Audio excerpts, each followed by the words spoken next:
you've brought along this book by Wayne Grudem, Christian Ethics. It's just a light read. Yes, yeah, working through it. Yeah, which has actually been broken down recently into smaller sections, which are much more accessible and cheaper than the big one. So why don't you start by telling us why on earth you picked this book up to read it? Yeah, I believe it did feature in your catalogue a couple of years ago, and it was my Mother's Day request of 2018. So I'm about 2 chapters away from finishing the end of it, cover to cover. But it's been a great read. Yeah.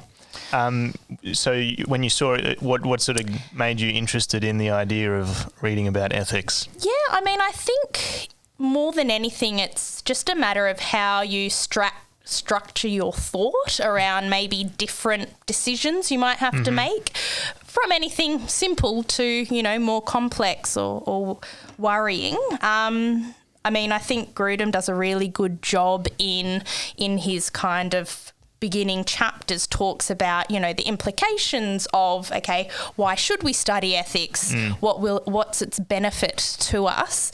I think it's something that, helps Christians grow in their maturity and holiness. It also can prepare you for decisions you might need to make down the road. Yep. And he has an entire chapter on, the joys and blessings of obedience. So I guess quoting from Grudem here, the basis of the Bible's ethical standards is that is the very moral character of God. God does define, right and wrong.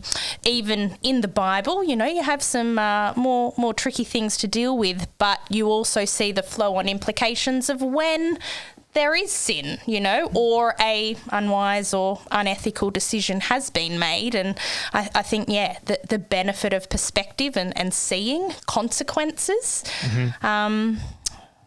flowing on from there. Yeah. So that's kind of interesting to me, because a part of me wants to say, well, God gets to define good and bad because he made us. Sure. And so we need to listen to his word as a sort of instruction manual. But what it seems like you're saying Grudem's getting at is that it's actually even deeper than that. It's more fundamental. That good actually comes out of who God is. Sure. Not just what he decides to tell us to do. Yeah. So it's almost like the getting to tell us what to do makes it more arbitrary. Sure. Whereas I guess you're saying that right and wrong in every situation that we face is something that just flows out of the nature of who God is. Yeah, very true. There's an entire chapter dedicated to the joys and blessings of obedience and, the consequences of wrong behaviour. I mean, some of those were, obviously you have deeper fellowship with God. There's peace.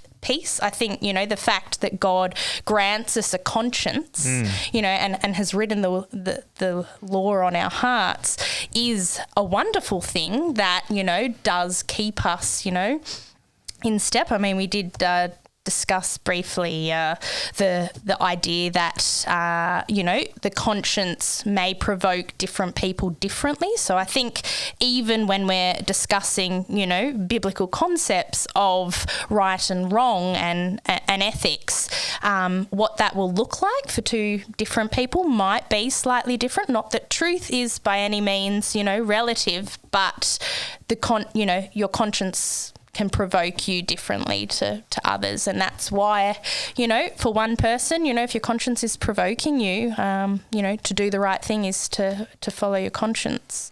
How has reading this book sort of changed how you look at different areas of your life? Yeah, so I guess I've been a little bit more convicted about certain things. I think what was very helpful about this book is the way he kind of structures it in terms of not topical per se, but aligning ethics to each of the 10 commandments. So within the chapter on honouring your mother and father, it was actually, how do we honour authority? So it had, employer relationship. Civil government was another interesting, concept.